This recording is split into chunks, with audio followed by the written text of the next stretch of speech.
Namaste children. You have studied about measurement and motion in your lower classes, that is from 6th, 7th, 8th also. And also you have observed some of the links what I have sent in online classes.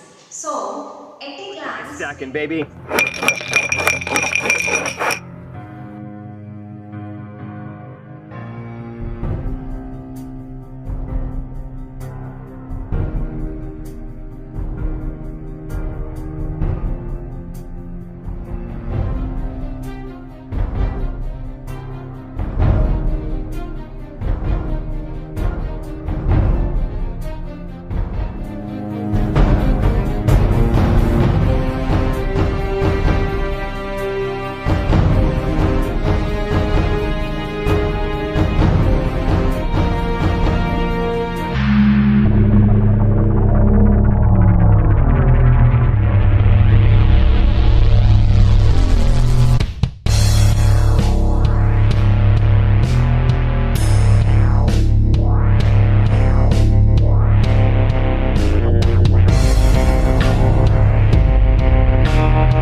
motion.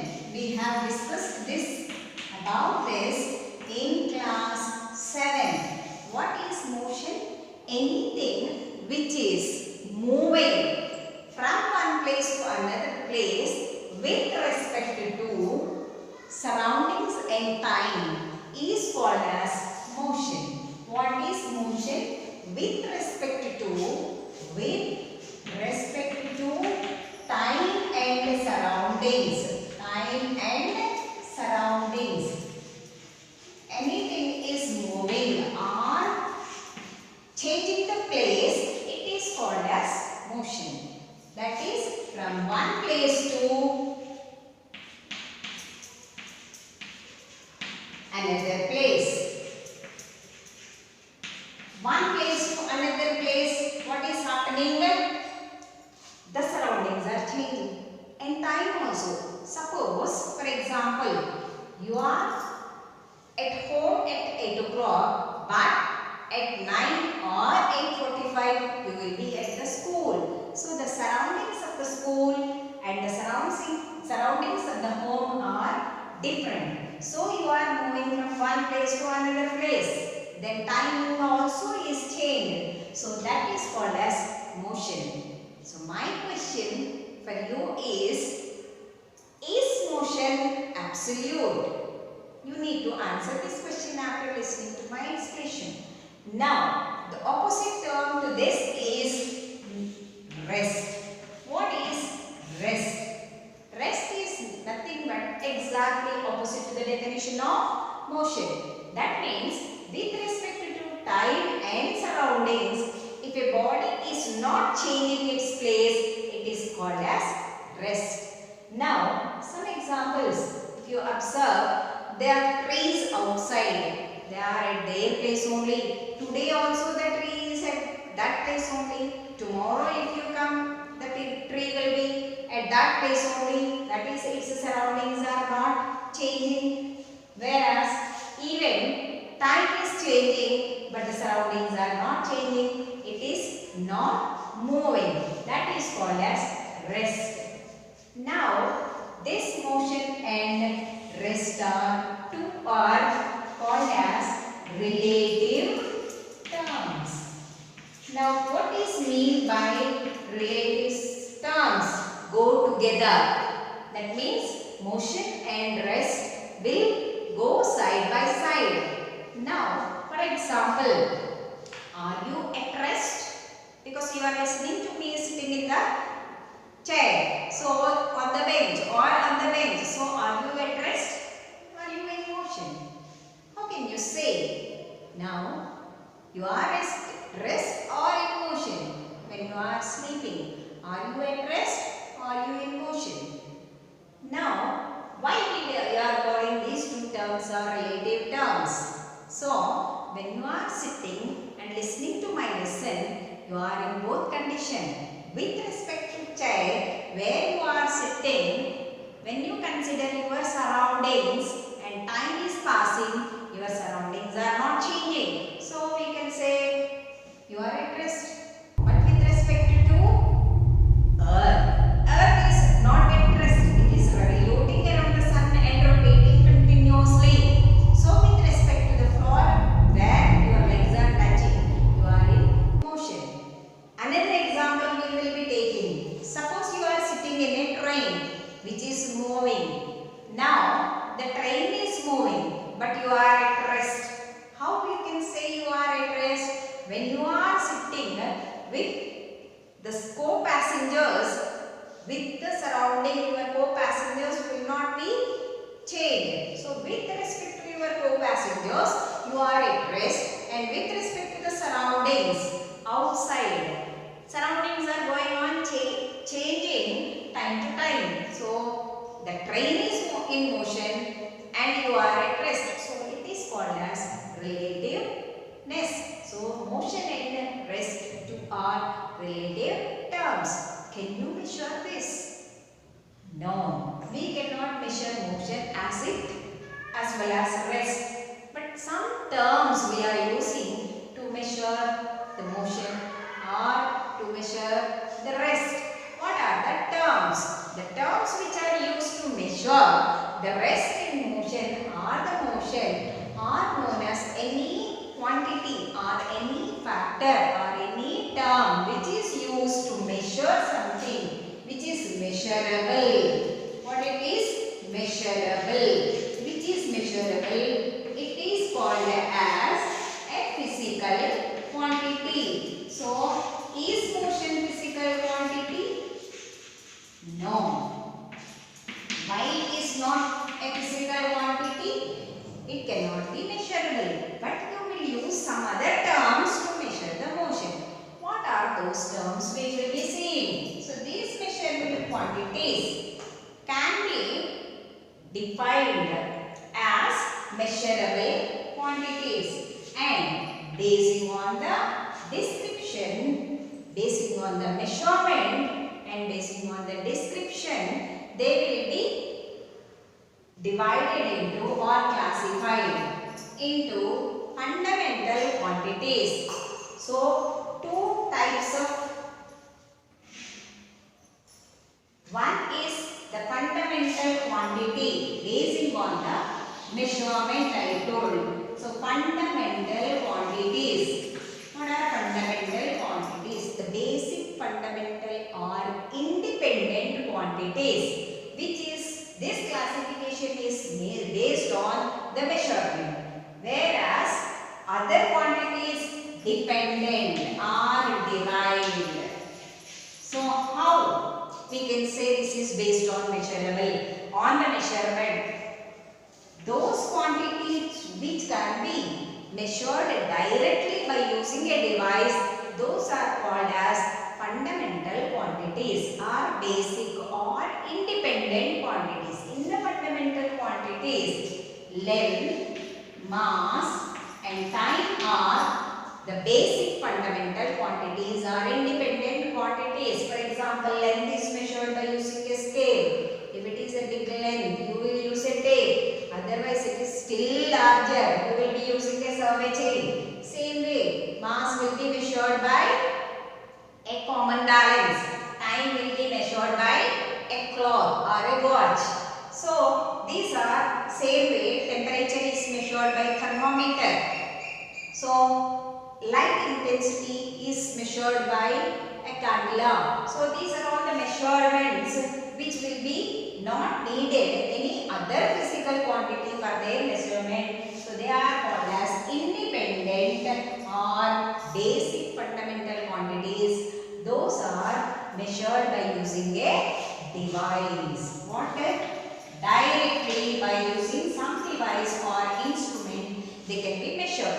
Whereas, coming to the derived quantities, they depend on the fundamental quantities or some other derived quantities for their measurement. For example, area. If you consider area, volume, density. See, when you are considering area, suppose it is having proper dimension like a square, length square, area of a square is L square, whereas volume is L cube. Then density is mass by volume. So volume or area depending upon length. Here see LTH, if you are considering volume for a rectangle. So or a cuboid, rectangle area L into B. Volume of a cuboid is LBH. Same way area of a square is L square. Density of the substances is mass by volume. So mass is one fundamental quantity, whereas volume is a derived quantity. So derived quantities are those quantities which will be depending upon either independent quantities or other derived quantities for their measurement. This is one classification of measurement. By measurement, the physical quantities. Now coming to the other classification of this physical quantities. Based on what I told, description.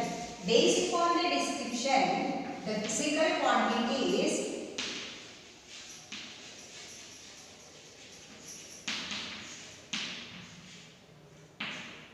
based on the description, again they can be divided into two as scalar and vector.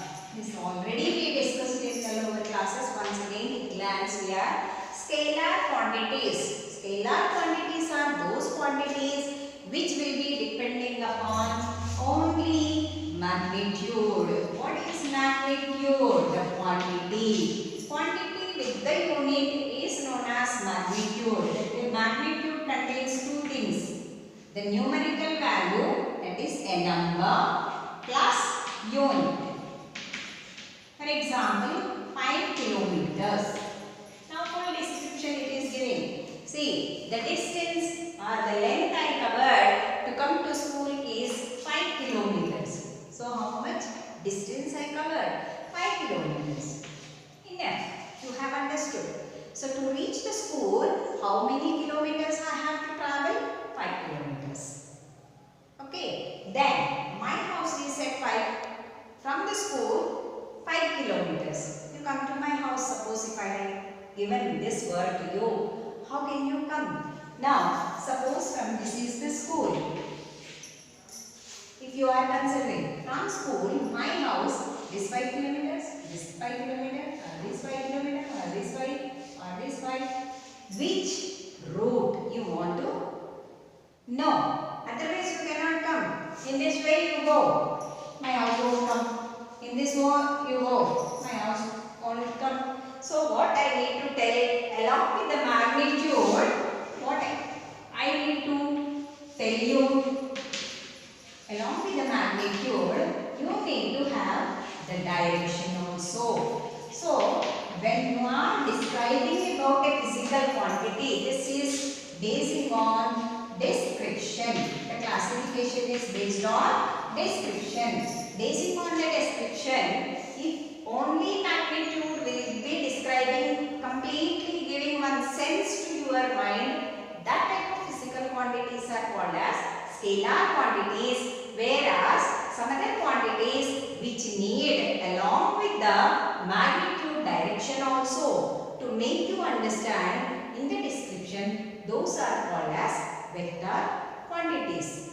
This already we have finished in our lower classes. Now coming to your portion. Now the first and foremost definition, the basic fundamental quantity what we have discussed, length. Now to come to your school from your home, suppose it is 2 kilometers. So to reach the school from your house, where you need to reach school, you need to travel 2 kilometers. So how much length you are covering? 2 kilometers. So here length covered is called as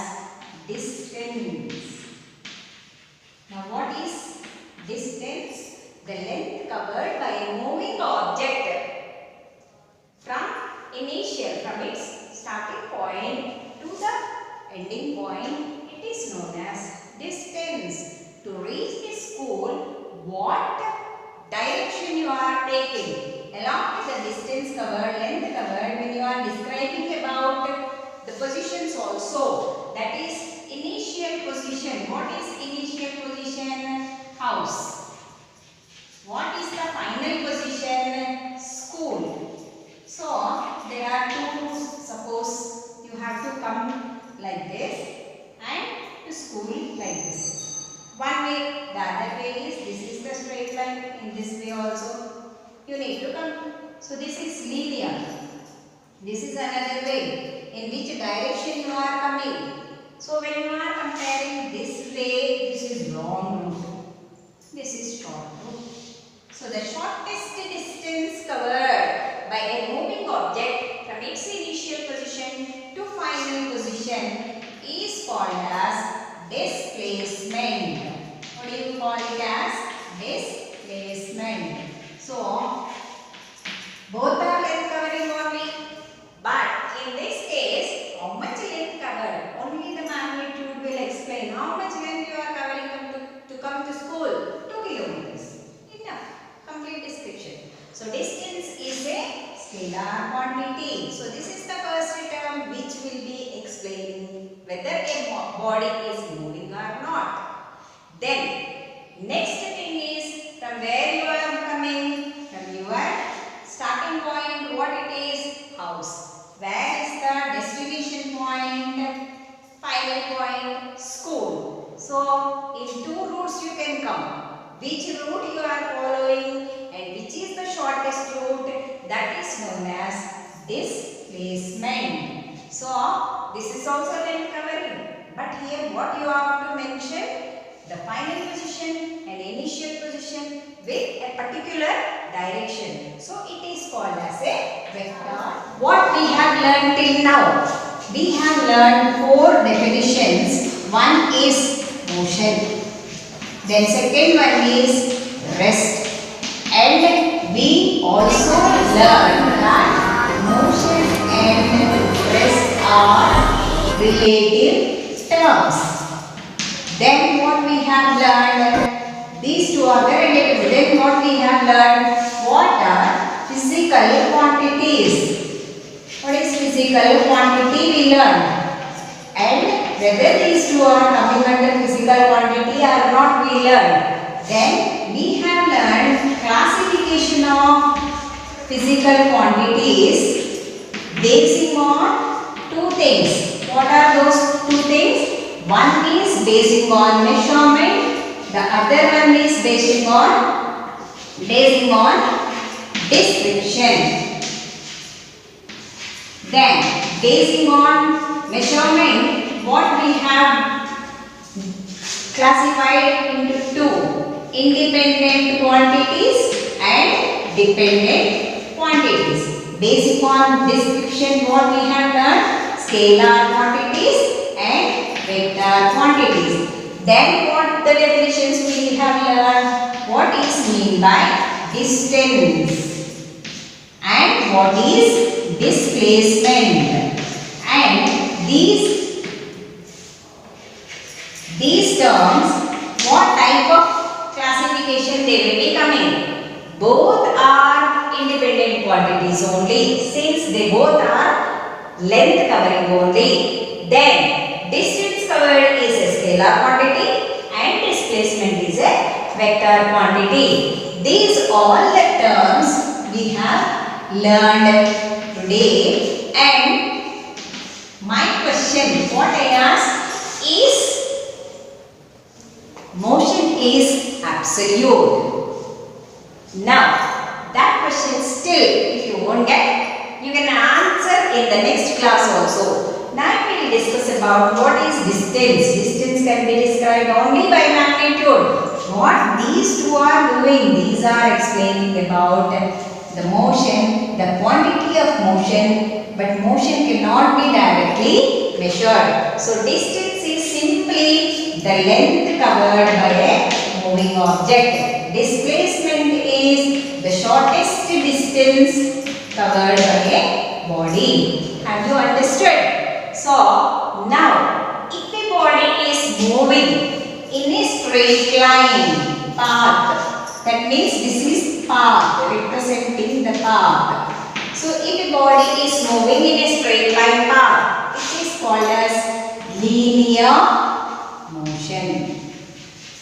What do you call linear motion? Suppose basing on the paths, what it is giving, suppose that a body is moving from A to B, then to C. Suppose they will be telling, is it a linear path? No. Now what is the distance covered? AB plus BC. The total length, this length plus this length. Suppose it is L plus L, 2L. Suppose this is 5 centimeters.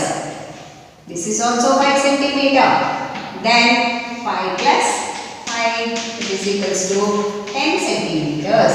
But what is the displacement? So what is the distance covered? The total distance covered by a moving object A to C. So AB plus BC, distance covered. 5 plus 5. Is this distance covered and this displacement is equal? No. Which direction it is moving? Now what is the shortest distance? Now instead of this, you join A to C. This is the shortest distance covered. This is called as displacement.